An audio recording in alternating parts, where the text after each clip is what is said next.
জুবাইর, কক্সবাজারে এই বছর মানে চলতি বছর গত কয়েকদিন আগে কক্সবাজারবাসী যে দৃশ্যটি দেখেছে যে জলাবদ্ধতায় অনেকটা ডুবে গিয়েছিল পুরো শহর। এই অবস্থায় চরম সমালোচনার মুখোমুখি হতে হয় কক্সবাজার পৌরসভাকে। পরে তাদের উদ্যোগে আজকে থেকে অভিযান শুরু হয়েছে। তারা ইতিমধ্যে কক্সবাজার পৌরসভার যে জাতীয় গ্রন্থাগারটি রয়েছে সেই গ্রন্থাগারে অভিযান পরিচালনা করে সেই সরকারি প্রতিষ্ঠানটি মূলত তৈরি করা হয়েছিল একদম নালার উপর, নালার জায়গা দখল করে। ফলে সেখানে অভিযানের পর এখন কানাইয়া বাজার এলাকায় এসেছে, সেখানেও অভিযান চেষ্টা করছে তারা। তবে গ্রন্থাগারের সেই জায়গাটি উচ্ছেদ করার সময় জেলা প্রশাসনের পক্ষ থেকে একটি টিম পাঠানো হয়। আর নগদের কাছে সব গ্রাহকই প্রিয়, তাই তো সারা দেশে ক্যাশ আউট চার্জ সবচেয়ে কম।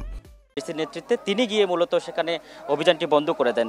তারা বলছেন যে এই বিষয়টি মন্ত্রণালয় থেকে যোগাযোগ করা হয়েছে, ফলে আপাতত 3 দিনের জন্য তারা বন্ধ রাখতে বলেছেন। পরবর্তীতে তারা নিজ উদ্যোগে এই জায়গাটি, এই নালার যে জায়গাটি সেটি তারা দখলমুক্ত করে দেবেন। এবং এই বর্তমানে যে জায়গায় আছে কানিয়া বাজার, এখানেও নালার উপর বেশ কিছু স্থাপনা করা হয়েছে, বেশ কিছু বসতঘর তৈরি করা হয়েছে। সেই বসতঘরগুলোর কারণে মূলত পানি চলাচলে বাধার সৃষ্টি হচ্ছে।